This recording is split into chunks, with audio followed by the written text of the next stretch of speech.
Halo guys, kali ini kita akan melakukan benchmark dan membandingkan VGA card yang satu ini. Ini adalah GeForce GTX 1660 Ti dari brand PNY. Penampakannya seperti ini ya. Dan ini harga secondnya murah banget.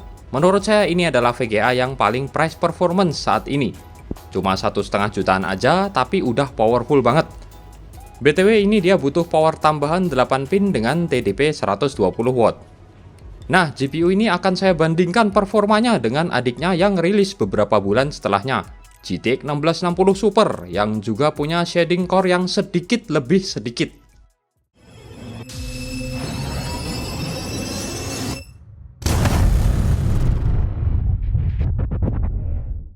Test rig yang saya pakai masih sama, Ryzen 7 1700 dengan RAM 16GB dual channel.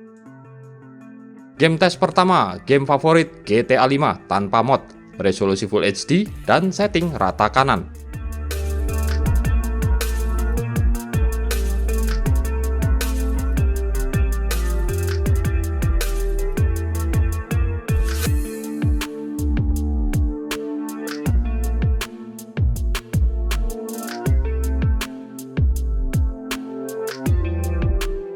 Di game dengan setting ini, kedua VGA bisa berjalan dengan lancar dengan FPS playable yang cukup stabil.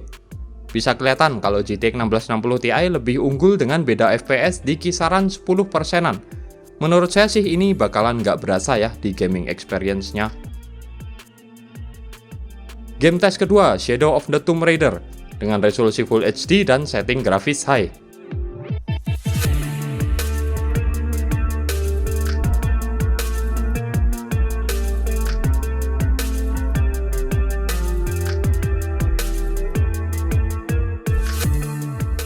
Ini sebenarnya adalah game yang kualitas grafisnya jauh di atas GTA 5 guys. Dan ini bukan setting mentok juga sih, tapi kedua VGA bisa dapetin FPS yang lebih tinggi. Bahkan di beberapa scene, GTX 1660 Ti bisa tembus 100 FPS. Intinya lancar banget lah. Nggak beda jauh di bawahnya, GTX 1660 Super pun juga jelas ya. Sangat playable dengan perbedaan FPS yang bisa dibilang 10%-an juga. Game test ketiga, Forza Horizon 4 dengan resolusi Full HD dan setting grafis high juga.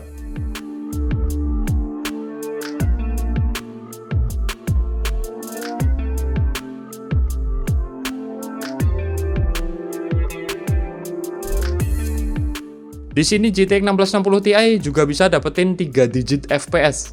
Begitu pula GTX 1660 Super yang sedikit di bawahnya.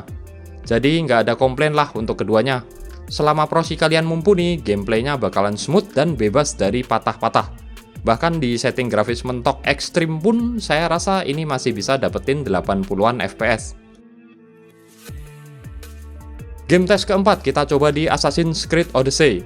Resolusinya masih sama dan settingnya kita pakai mentok di ultra high.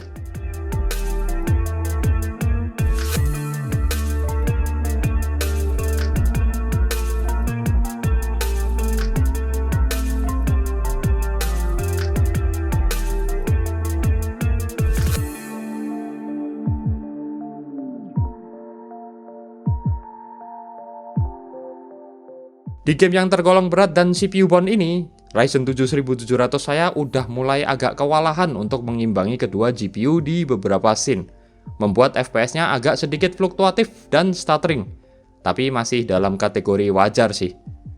Performa kedua GPU cuma beda tipis dan masih cukup playable di setting ini, tapi kategori playable-nya kaum kere-hore ya, yakni 30 FPS gaming. Lanjut game test kelima, Crysis Remastered. Resolusi sama, setting grafisnya high.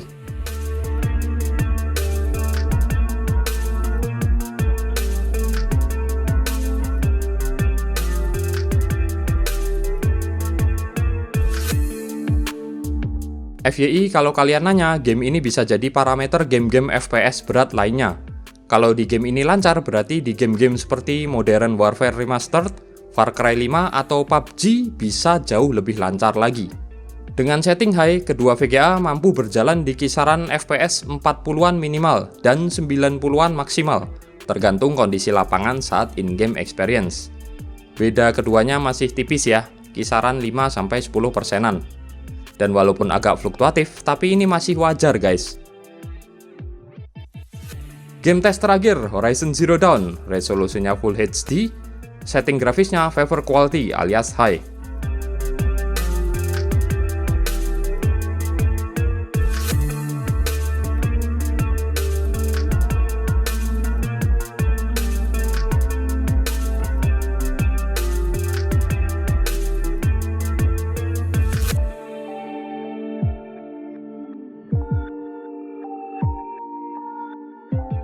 Hasilnya perbedaan kedua GPU masih sama-sama aja.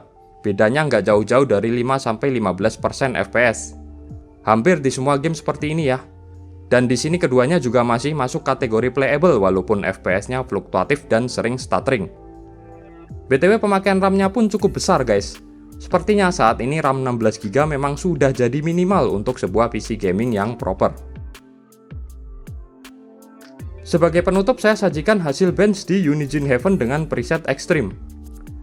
Di sini perbedaan hasil skornya super tipis, bahkan nggak nyampe 5%. Jadi semuanya balik lagi ke harga. Kalau bekas, harganya sama, kondisi dan kelengkapan sama, jelas dong harus pilih yang mana. FYI aja, prosi yang oke buat disandingin dengan kedua GPU ini minimal adalah Ryzen 5 1600 atau Ryzen 3 3100 dari AMD, dan Core i5 Gen 7 atau Core i3 Gen 9 dari Intel. Sekian video ini dan makasih udah nonton.